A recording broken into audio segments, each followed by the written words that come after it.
حضرت سلیمان علیہ السلام کے دور میں ایک شخص نے ایک خوبصورت پرندہ خریدا۔ وہ جب چہچہاتا تو نہایت دل فریب اور خوش مزاج آواز سے وہ شخص بہت مسرور ہوتا، گویا اس پرندے کی آواز بہت ہی سریلی اور پیاری تھی۔ ایک دن اچانک اس پنجرے کے پاس اسی کے جیسا ایک اور پرندہ آیا اور اپنی زبان میں کچھ باتیں کی اور چلا گیا۔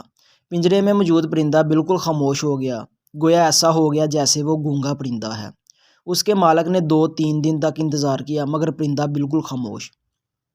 وہ شخص حضرت سلیمان علیہ السلام کی بارگاہ میں اس پرندے کو پنجرے سمیت لایا اور شکایت کی، یہ بہت مہنگا پرندہ خریدا تھا، اس کی آواز مجھے مسرور کرتی تھی مگر اب نہ جانے کیا ہوا کہ بولتا ہی نہیں۔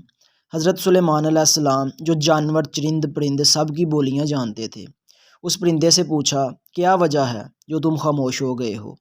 وہ پرندہ عرض گزار ہوا، اے اللہ کے برحق نبی، یہ شخص سمجھتا ہے میں خوش ہو کر چہچہاتا ہوں مگر حقیقت یہ ہے کہ میں دیگر آزاد پرندوں کو دیکھ کر روتا ہوں کہ اے کاش میں بھی آزاد ہوتا تو کتنا اچھا ہوتا، مگر یہ میری زبان نہیں سمجھتا تو یہ خیال کرتا ہے جیسے میں بہت خوشی سے گنگنا رہا ہوں۔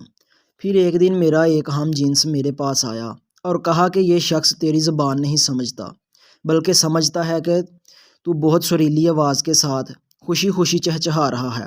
اگر تم اس کی قید سے آزاد ہونا چاہتے ہو تو رونا چھوڑ دو، بولنا فریاد کرنا بھی چھوڑ دو کہ اس پر تمہارے الفاظ اثر ہی نہیں کرتے کیونکہ یہ تمہارے درد کو سمجھ ہی نہیں سکتا۔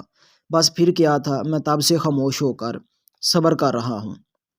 حضرت سلیمان علیہ السلام نے اس شخص سے کہا کہ پنجرہ کھول دو اور اس کو آزاد کر دو کیونکہ اب یہ پنجرے میں کبھی نہیں بولے گا۔ اس شخص نے کہا اگر اب یہ خاموش ہی رہا تو بلا وجہ اس کو رکھ کر میں کیا کروں گا؟ لہٰذا اس نے سلیمان علیہ السلام کے حکم کی اتباع کرتے ہوئے پنجرہ کھول دیا۔ وہ پرندہ فوراً اڑ کر درخت کی شاخ پر بیٹھا اور اس شخص کو دیکھ کر کچھ چہچہا کر اڑ گیا۔ اس شخص نے حضرت سلیمان علیہ السلام سے عرض کی کہ یہ کیا کہہ کر گیا ہے؟